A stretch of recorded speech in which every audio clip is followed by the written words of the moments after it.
On Wednesday, January 7th, 2026, Renee Good dropped her 6-year-old son off at school. 45 minutes later, she was gone. An Immigration and Customs Enforcement officer fired 3 rounds into her vehicle as she tried to drive away from a confrontation on a residential Minneapolis street. She was 37 years old, a United States citizen, a mother of 3, a poet, a veteran's wife. 24 hours later, in Portland, Oregon, Border Patrol agents opened fire on another vehicle during a traffic stop. 2 people were wounded, 2 federal shootings, 2 days, 2 cities. The same justification from the Department of Homeland Security. Both drivers allegedly weaponized their vehicles against federal agents. But the videos tell a different story, and that story is tearing America apart. This is the most significant crisis in federal law enforcement since the George Floyd protests of 2020. It has sparked nationwide demonstrations. It has prompted the first impeachment effort against a sitting Homeland Security secretary. It has forced governors and mayors to confront federal agents in their own cities. And it has raised fundamental questions about what happens when citizens cannot trust the government's account of why their neighbors are being harmed. This analysis examines what happened in Minneapolis and Portland, what the evidence actually shows, how the Trump administration has responded, why Democrats are now pursuing impeachment of Kristi Noem, and what this crisis means for the future of immigration enforcement in America. The Minneapolis incident requires careful examination of the timeline. On Sunday, January 5th, the Department of Homeland Security announced what it called the largest immigration enforcement operation ever carried out. 2,000 agents flooded the Minneapolis-St. Paul metropolitan area. The surge included Homeland Security investigations officers focused on suspected fraud. St. Paul City Council member Molly Coleman described the first day as unlike any other day the city had experienced. By Tuesday, January 7th, tensions in the community had reached a breaking point. Activists had established networks to warn neighbors when federal agents appeared. They blew whistles. They honked car horns. They positioned themselves as witnesses to document enforcement actions. Renee Good was one of those witnesses. According to her wife, Becca Good, they had stopped to support their neighbors that morning. Quote, "We had whistles, they had guns," end quote.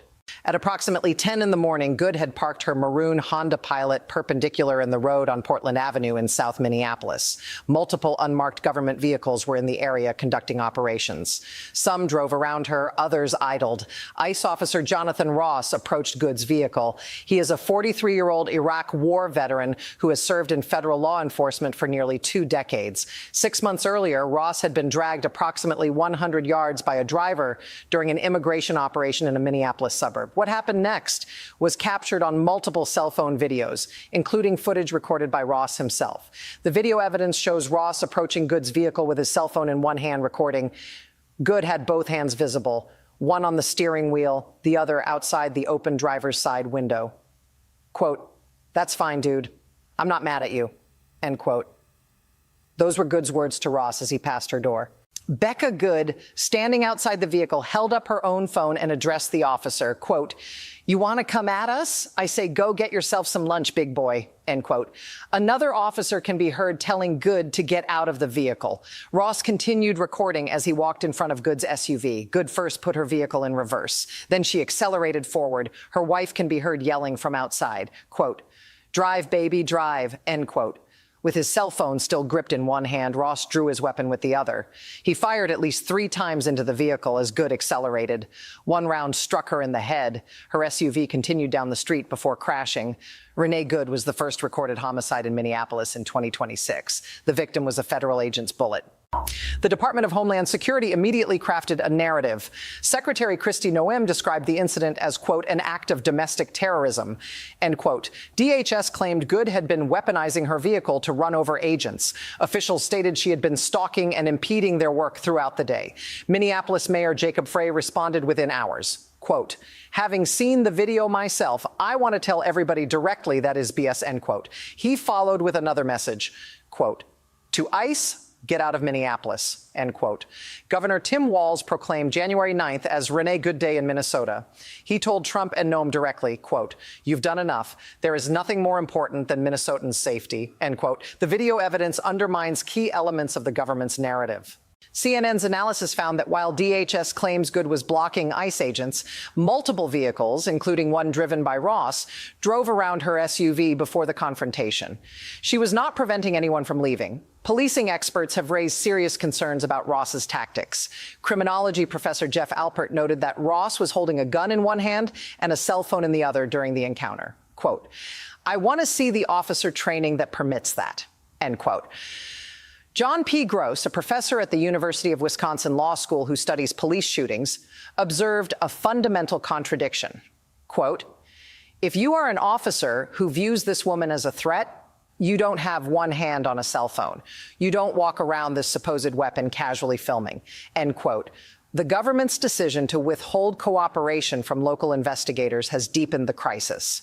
On January 8th, the head of the Minnesota Bureau of Criminal Apprehension disclosed that the Federal Bureau of Investigation had revoked state access to evidence. This reversed an earlier agreement for a joint investigation. Minnesota's public safety commissioner said it would be extremely difficult, if not impossible, for local investigation to continue without federal cooperation.